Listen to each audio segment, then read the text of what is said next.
I'm just into your topics, sir, so I won't think that will be a sweat to you. Like, it's all about logistics and your personal experience in India. No, that's cool. That's all. Is it okay for you in Coimbatore, sir, like the place? Yeah, I've been here half a dozen times, if not more. Second time here at Jansen's, obviously. Yeah. And yeah, no, I like Coimbatore. The interesting thing is that Coimbatore has, what, 4.5 million people? Yes, sir. That's basically the population of all of New Zealand. We have a country that has got 5 million people in it. We've got 35 million sheep, and we've got 6 million cows. We've got more cows than people. But yeah, so you're in a city that is the population of my country, which is interesting from the perspective of coming into a city. The thing, there's a few things I suppose that you pick up around Indian culture and what have you, which is it's kind of cool. I travel a lot, so I get the opportunity to experience different cultures, and that's a fantastic way to learn. And I don't know, have you been to other parts of India? Have you been outside the country? Yes, sir. Yeah. No, not outside the country, but have been out of India, like in other parts. Yeah, cool. And I mean, even in that, you will have noticed a lot of difference, eh? Yes, sir. Yeah. So I'd encourage you to explore the world. Sure, sir. How old are you?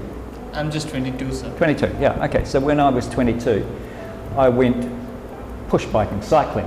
On my push bike, and I biked from Juneau in Alaska down to Vancouver, which is about 2,500 kilometres on a push bike. That was because I was frustrated. I'd been made redundant, and I was peddling off my frustration, which was But it was a great experience in terms of just personal learning and that sort of thing. It's personal development, because you're at an age where having, I suppose, been put into that solitude, I was biking on my own. You don't have a lot of other option than to think a lot about yourself. That's true. When you're in a noisy environment like 4.5 million people, it's a little harder to create that space where you can actually think about what you want. Good day to all the people who are watching and connected with us today. Today we have Mr. Alan Wynne, Honorary Professor, Institute of Transport and Logistics Studies, Sydney. We welcome you, sir. Thank you. Okay, I'm really overwhelmed and excited, sir. Also been honored to have an interview with you. Thank you for that time and opportunity, sir. Yeah, it's my pleasure to be here. Okay, sir. Before we start, I want to quote something.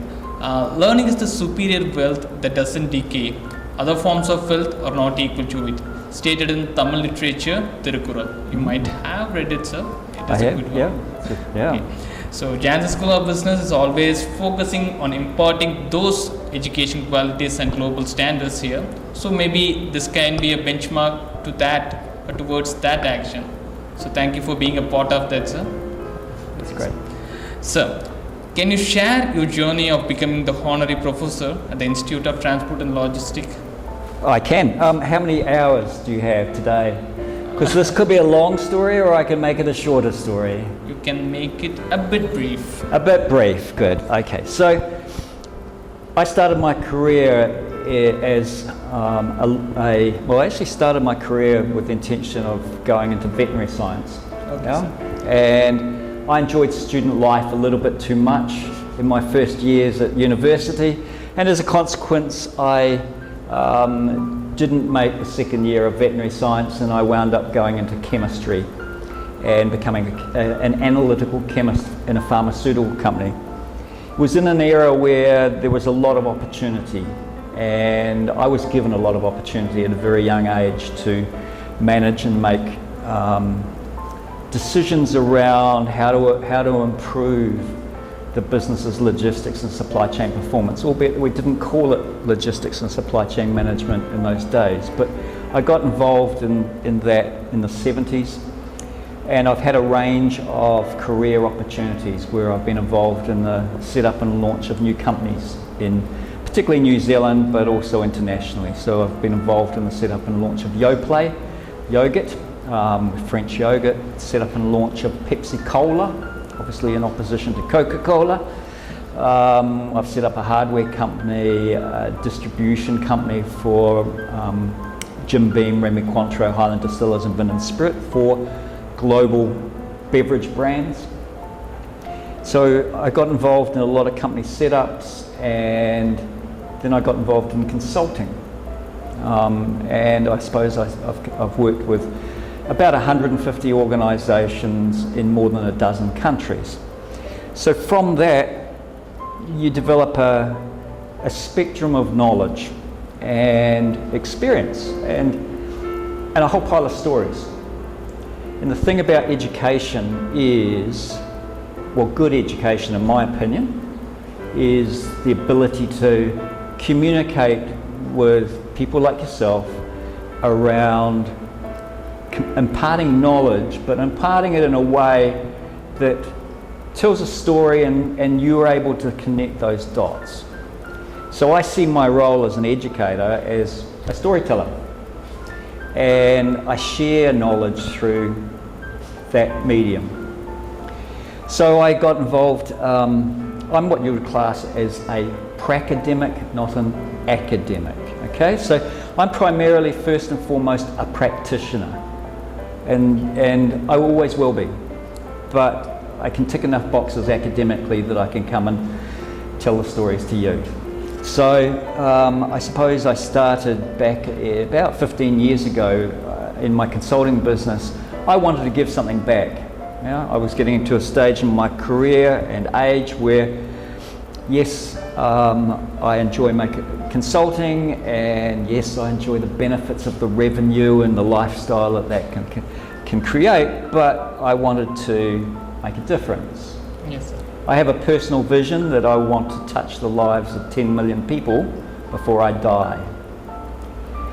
I'm not only going to do that in education, but I'll touch a few lives in education, but it actually drives me and motivates me to what I get involved in. And so I get involved in projects that are generally social cause projects. And I've done a lot of work in Africa, and particularly in Botswana, around health improvements for people with HIV and AIDS in Botswana. So Botswana has 25% of its population with HIV and AIDS, which is a devastating condition, but it can be managed now. And so we work to develop a program of education and sexual health awareness and products that support improving the lifestyle of people there. So I wind up getting involved in projects around social cause, but also around education. So I started teaching at Massey University in Palmerston in New Zealand. I teach currently at the University of Canterbury in New Zealand, the University of Sydney, obviously, where I'm an Honorary Professor there. I teach and have taught at RMIT in Australia, Shanghai Jiao Tong University, and half a dozen other institutions, and a number up here in India and throughout Asia. So, bit of a long journey, a bit of a long story, I'm sorry, but I suppose it's really the institute in Australia at the University of Sydney is recognised as Australia's leading institute in transport and logistics. It's quite a large faculty that have some fantastic researchers in the area of transport management, in the area of logistics and supply chain management. I just have joined, well, I've been with Sydney Uni for about 16 years. And yeah, that's sort of my pathway into that role. That's a long story, I'm sorry. Yes, sir. No issues. You're going to get long stories from me, you realise that? But you're a good storyteller, I Yeah? can say that. Okay, that's nice, thank you. So you had a lot of options, but what inspired you to specialize in transport and logistics? What inspired me to specialise in transport and logistics? Good question. So, again, if I go back to when I was 20, yeah? Sir. So I was working in this pharmaceutical company called Glaxo. Obviously Glaxo is a large global brand now, but it actually started in New Zealand as a small exporter of dairy products and importer of pharmaceutical products, and then obviously moved its head office to the UK and grew globally through acquisition in the pharmaceutical area. I was very fortunate that the technical director of Glaxo at the time, when I was there in their laboratory as an analyst, wanted to put someone in a role that integrated the inwards goods store with the dispatch warehouse. So this was a company that had an inwards goods process reporting up through to the procurement manager, a factory, and then a dispatch or distribution warehouse reporting to customer services. And those two areas didn't work together. The technical director thought there would be some merit and benefit in trying to get someone to oversee both those functions, and they put me in as responsible for that. Here's a young 21-year-old with a 60-year-old supervisor in the inwards goods area to manage. He was fine because he was just wanting to work out his retirement, and then a 43-year-old supervisor in the dispatch warehouse, and he wasn't quite so fine with some young 21-year-old buck coming in telling him what he should be doing. So there was a little bit of friction for a while we figured out how we'd make our relationship work. But that's fine, we got there. I suppose what enabled me to make a difference in that business was because I approached the problems that I saw in perhaps a little bit different way. I tried to find different solutions to what I was looking at. There were a couple of things that were happening in that company at the time. That company was using what I'd say is traditional accounting methods. And what it would do is it would sell goods and invoice them when the goods were sold, and the payment terms were 20th of the month following. So if someone bought something on the 1st of January, they would pay on the 20th of February. If they bought it on the 31st of January, they'd pay for it on the 20th of February. So what does everyone do? When do they buy? They buy at the start of the month. So the dispatch warehouse was very, very busy at the start of the month, this peak, and then didn't do a lot in the latter part. Interestingly enough, the inwards goods was very busy in the last third and fourth week of the month. Not a lot in the first and second week. So I kind of sat and saw this happening. And there were 8 people in the inwards goods store and 9 people in the dispatch warehouse. So I said, look, if I go and speak to our major customers and I change our terms of trade with them so that they're not disadvantaged, what I'll do is I'll get you, Mr. Customer, to buy on the 1st and 3rd Monday, you on the 1st and 3rd Tuesday, you on the 2nd and 4th Monday, so spread the load. And so we did that so that it didn't disadvantage the trading terms or anything like that. And then I also looked at the flow of materials, how materials were being handled into the warehouse, how we were achieving stock rotation, because this is pharmaceutical product that needed to be first in, first out. So I changed some of the handling ways, and what that led to was getting a team down from 8 and 9 down to 3 and 3. So you can kind of imagine at about that point, the sun shone out of various places of my anatomy in terms of the management team of Glaxo. So I suppose I was able to make an early mark when I was young. Yes, sir. That's privilege of being in the right position at the right time and people recognizing talent. Okay? And because of that, that's why I wound up getting involved in set up and launch of companies. And I was involved in the set up and launch of Yoplait, which is obviously a chilled food product, dairy food, yogurt and dairy food. In those days, that product had a 14-day shelf life. Today it has about 6 to 8 weeks, to be honest. But when we first launched Yoplait in New Zealand, the French would only allow us to put 14 days on it. And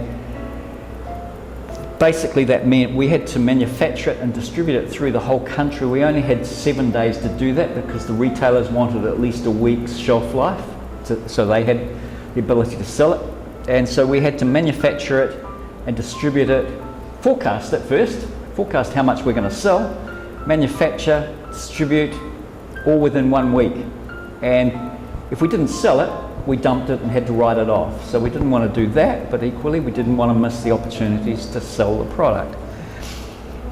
So the only smart way to do was to actually set up our own transport, because we couldn't rely on third-party transport, particularly, and given that it was refrigerated transport. Given the short shelf life, I didn't want products sitting in warehouses around the country either. So what I designed was a transport system that allowed us to transport goods from truck to truck, and we didn't use warehouses. We literally had a line haul vehicle would leave our factory at sort of 3 a.m. in the morning. It would drive up the country, and the local delivery truck from Rotorua would come down to Lake Taupo. They'd park on the side of the road. The line haul truck was that high, the local delivery truck was this high, that we'd put a ramp between, we'd roll cage product from one to the other. The line haul would drive further up the country to Hamilton, do the same into another delivery truck. So we just delivered product without having warehousing. And that just allowed us to do something a bit smarter, to ensure that we delivered product in a timely way. So it was really being in the right place at the right time, getting those opportunities, but then thinking about how you create an optimal solution around those. Yes, Yeah? My story about that, sorry. okay, sir. From your perspective, what are the biggest challenges faced by the global business in today's world? Oh, the biggest challenge, that's a good question. And it's important to think about what are the biggest challenges. So I think the biggest challenge is supply chain disruption. Okay? So, and that really started, I suppose, well, the most noticeable supply chain disruption was COVID, obviously. And unfortunately, with a number of other events, it hasn't stopped. So COVID turned the world upside down. Pre-COVID, for my consulting clients, I'd go and talk to them about how to be lean, how to move to just-in-time, how to offshore. Now with supply chain disruptions such as COVID, the war in the Ukraine, the war in Israel and the Gaza, climate change, this is all changing how we manage supply chains now. Yes. And as a consequence, I think that is the biggest challenge. How we manage supply chains in such a challenging environment. Challenges that we perhaps did not have to face in my time when I had real jobs in supply chain management. And I think that's the biggest challenge for you moving into a career in logistics and supply chain that you're going to face. Yes, sir. Yeah? And how can we students prepare ourselves to meet those global demands? Yep, that's again a good question. How do you prepare? I think you've just got to be open to challenging how your business operates, and be open to looking for different solutions. I suppose the thing is that you're going to face challenges that I never faced in my 40 or 50 years of supply chain management. You're going to face new challenges. I mean, even because from a logistics and supply chain perspective, we've changed how we ship, we've got onto bigger vessels, we've got new technology, we've got autonomous transport happening, we've got AI happening. There's a lot of significant change, and sometimes change is scary, but it can also be exciting. I think you're in a generation where change is happening very rapidly, more rapidly than in my era. That's got challenge, Yes, sir. but it's got excitement as well. Yes, sir. Yeah, because I think you're not going to get bored, by the way. You're going to have plenty of challenge, plenty of opportunity. Just be open to be to be flexible. I think that's probably the word that you need to sort of take out of this, is try and learn how to be flexible. Yes. Yeah, cool. Thank you for that advice. And how do you see technology shaping and overtaking the future of this businesses? Yeah. So technology is good overall if it's used wisely. Okay. Technology used poorly will create issues. So I think, again, as a student that's coming into the workforce and what have you, you need to develop the skills of understanding what technology is available, what technology you should try and use. And I've got to say, because you've grown up in a technological world, your skills in being able to do that are a lot better than mine, okay? If I want something done with technology, I go and ask a 12-year-old to come and help me, okay? Because that's kind of the era that we're in. I think, again, flexibility, understanding what technology is out there, and understanding where it's going, because it's changing so fast. It's just getting, changing, and I suppose just keeping pace with that. Thinking about where it's useful, where it's cost effective, because in some instances the technology might be there, but it may not be cost effective for your business, and therefore it's not necessarily a sensible solution. So you've got to balance things up. At some point it may well become viable, but yeah, balance. Cool. Thank you, sir. And are there any particular technological trends that we students might have to know about? Yep. Okay. So in terms of trends that you're needing to keep an eye on, I certainly would be watching AI, artificial intelligence and machine learning, because we're seeing that from a logistics perspective, how it's being used in transport. We're seeing things like autonomous shipping now, so ships with no people on it.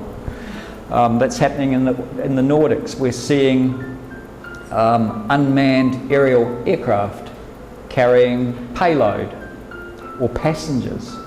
So autonomous air taxis, vertical takeoff, and being trialled and used as passenger taxis. We're seeing pizzas being delivered by drones. We've been trialling them in Huntly in New Zealand for the last few years, delivering pizzas by drone. I'm just waiting for someone to shoot them out of the sky because they see it as a pigeon and they go with a gun. But anyway, that hasn't happened yet, which surprises me, I've got to say.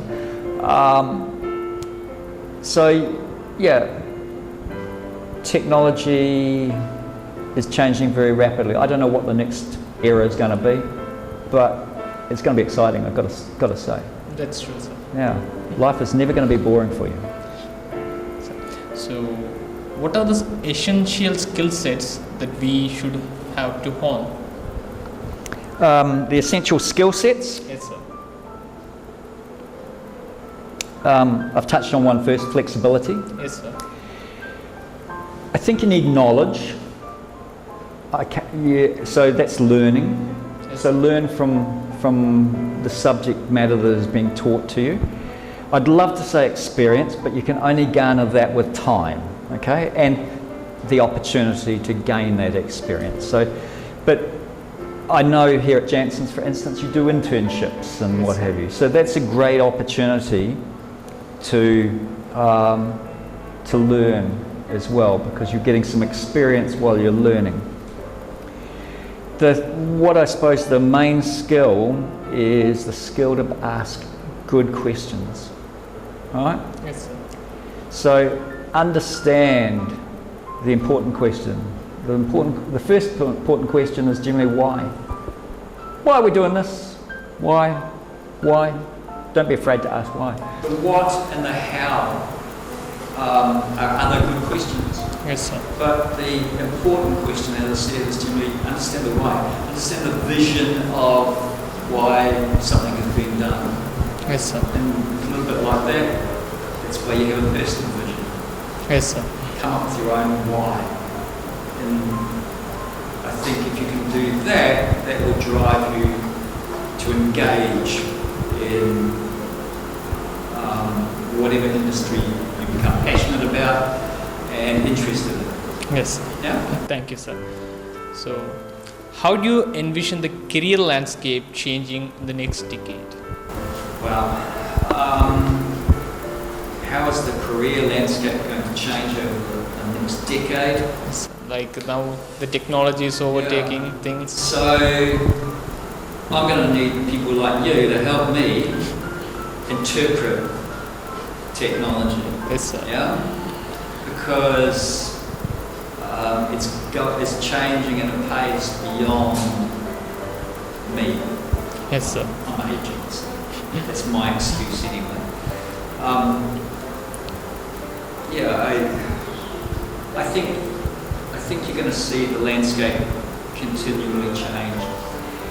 That's a function that we're developing new technologies. It's also a function of environmental change. So when I was growing up, we really didn't talk much about climate change and the impact of that, sadly. Yes, sir. Sadly.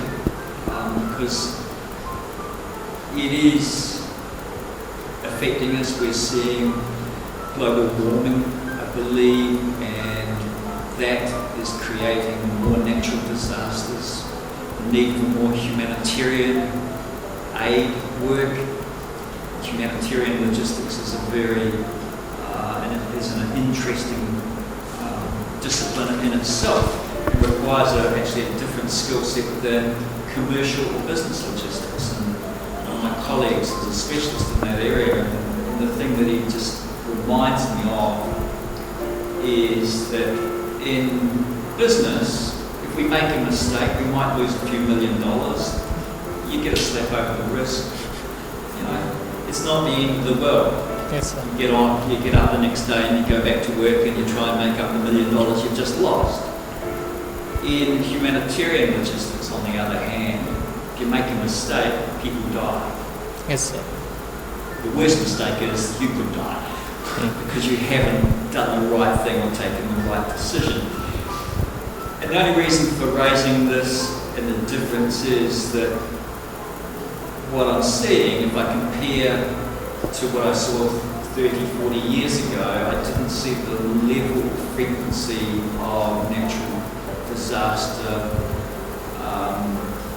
global events like wars and the impact of that, and quite the same need for humanitarian work as there is today.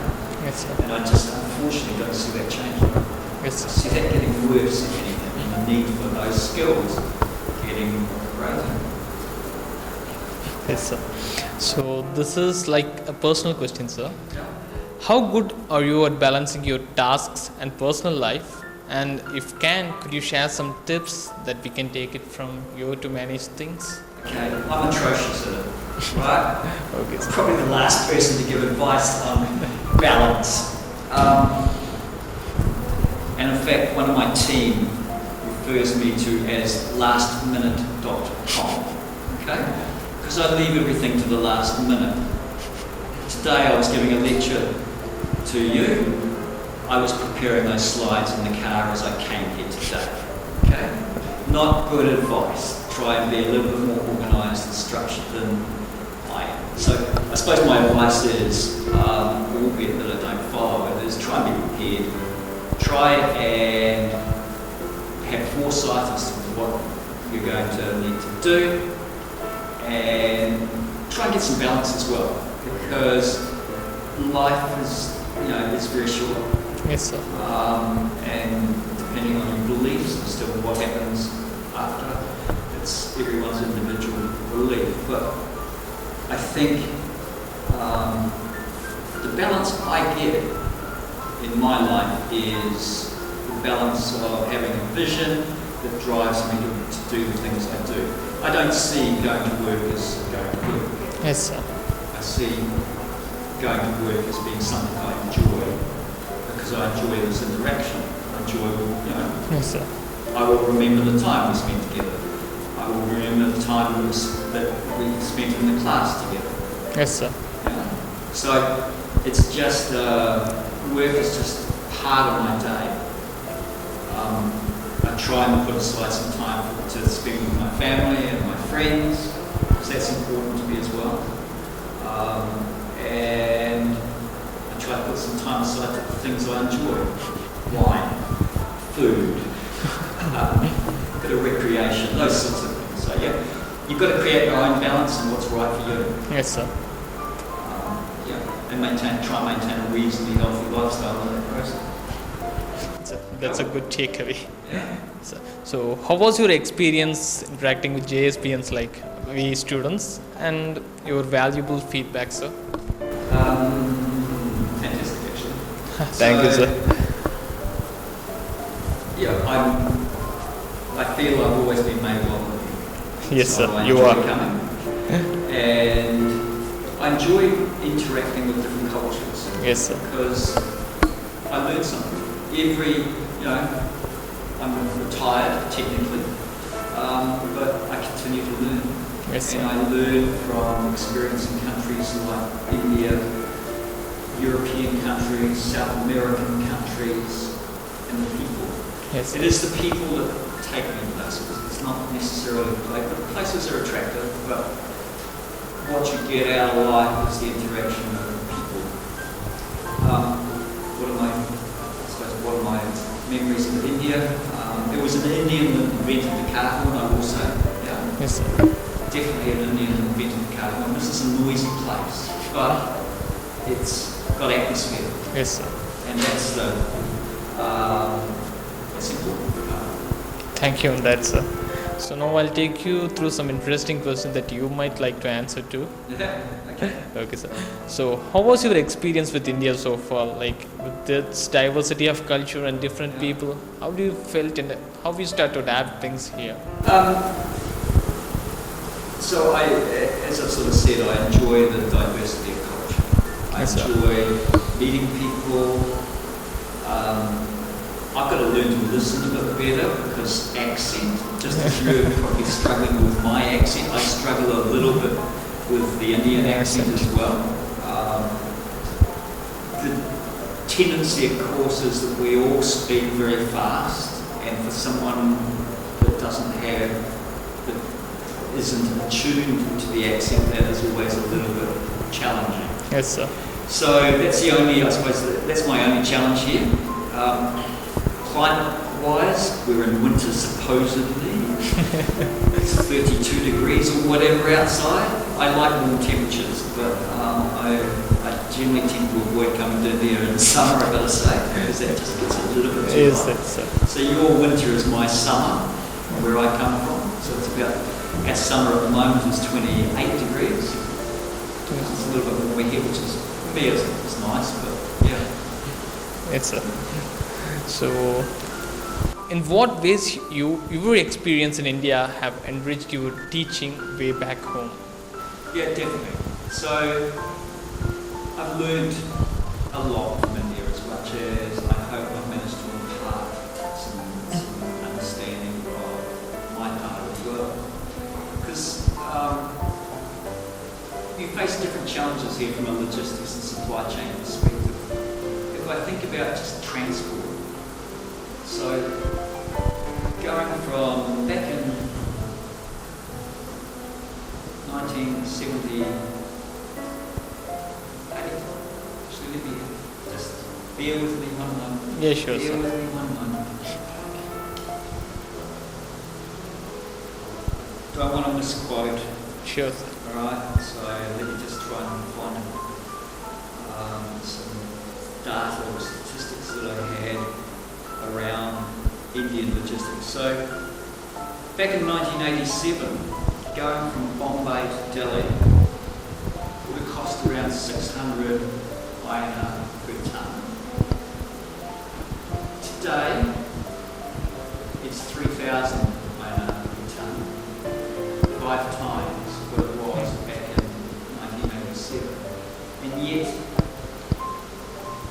in that time period, diesel's gone up 20 times the price, wages have gone up 20 times as much, the asset cost of truck 10 times the price, tyres 5 to 6 times the price, and yet you were able to achieve that reduced cost per tonne relative to your cost structure. And what that says to me is that India as a country is improving in a lot of ways. And it's done that because back in 1987 it used to take 6 to 7 days to go from Mumbai to Delhi.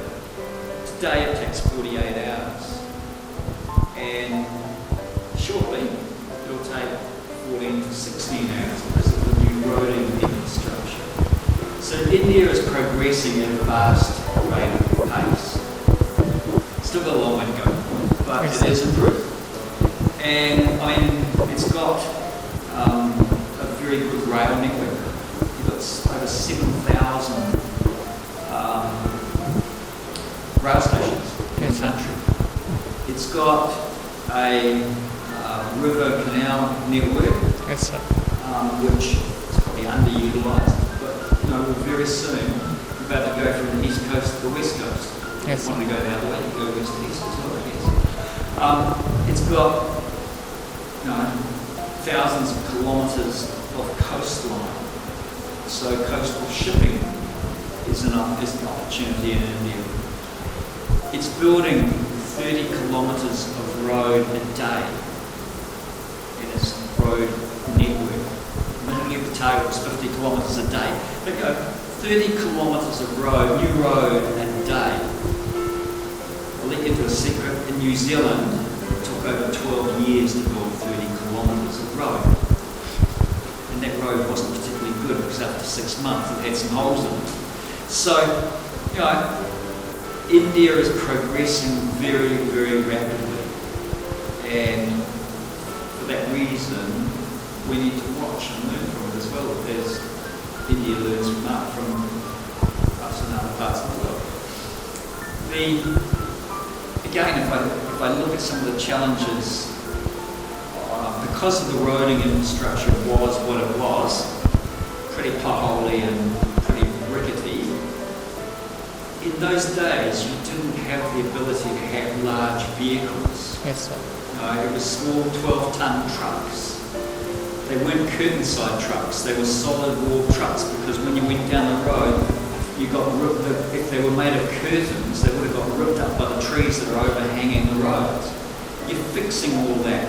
You're getting some good roadways. You're getting rid of the trees leaning over and ripping the sides of trucks apart. So you'll be able to move into using vehicles that we use commonly in our part of the world, Australia or New Zealand or America or Europe, which is large vehicles, curtain-side vehicles for speed of load.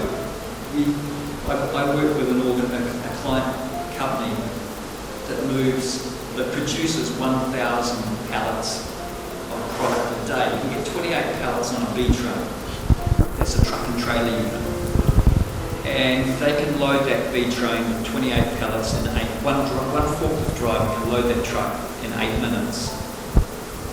Because they're curtain-side trucks, he's loading 4 pallets at a time, and then and you need to do that if you think about you've got a factory producing 1,000 pallets, that's 50 to 60 truckloads a day you've got to get out of the place and go and do deliveries with it. Yes, sir. So India will continue to become more efficient as it continues to invest in its infrastructure. And clearly the government of India is looking to drive that.